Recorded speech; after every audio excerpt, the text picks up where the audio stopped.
de, comme ça, la notion de rime.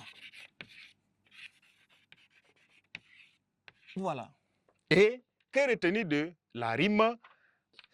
En une phrase telle que c'est fait pour la strophe, comprenez que la rime est simplement une musicalité. D'accord?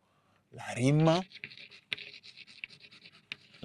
est une musicalité. Voilà. Musicalité dans une série de mots. Voilà. La rime, c'est une musicalité dans une série de mots.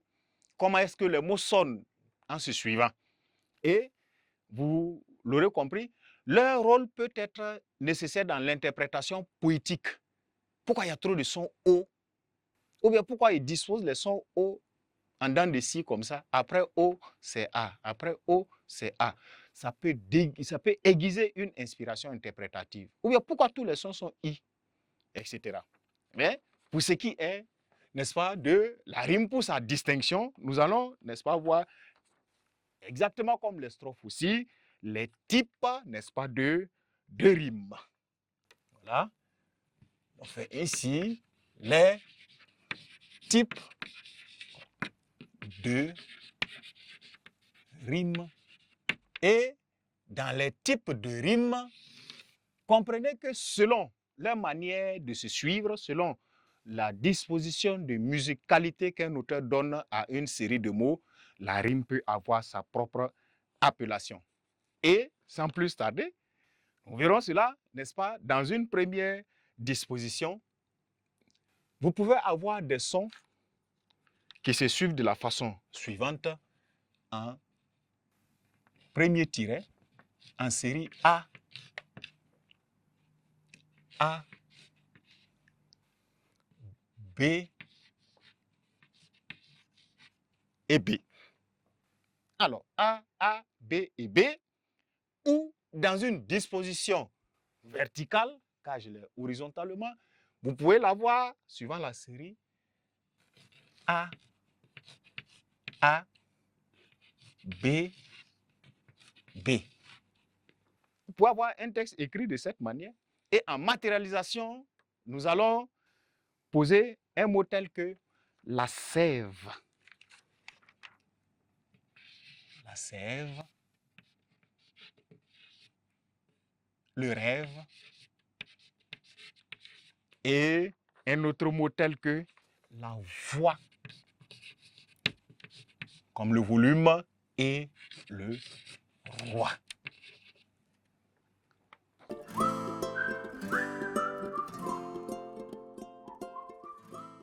Vous l'aurez compris, cette disposition, vous voyez à quoi elle rime. Si on essaie de les relier, vous allez voir que sève et rêve se rejoignent facilement.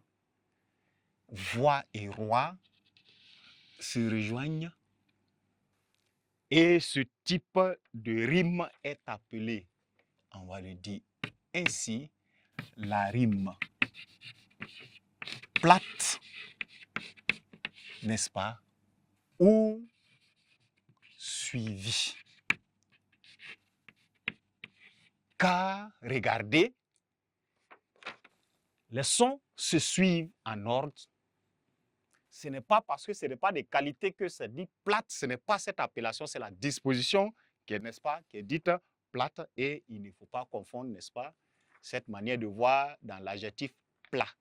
D'accord? Donc, vous avez là la rime plate ou la rime dite suivie.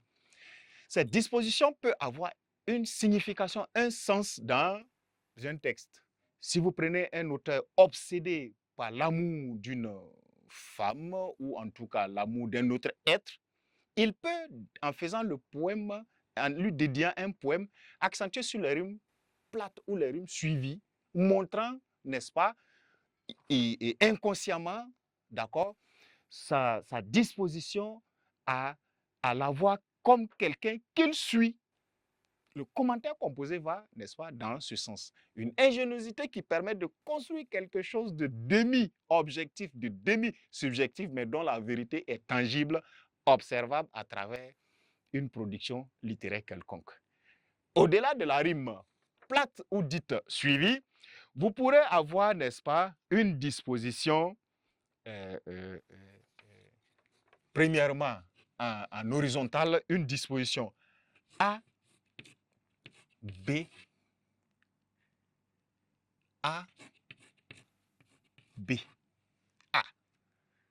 Vous voyez un mixage de A et A, d'accord? A, B, ou si je le prends verticalement comme ça, on a dit A, B, et en illustration, nous allons prendre des mots tels que, n'est-ce pas,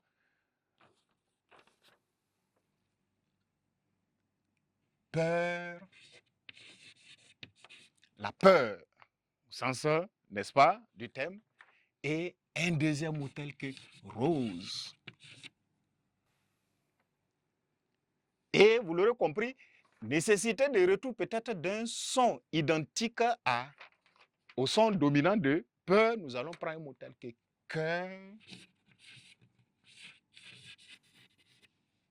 n'est-ce pas, et terminer par un mot tel que morose. La morosité. Morose.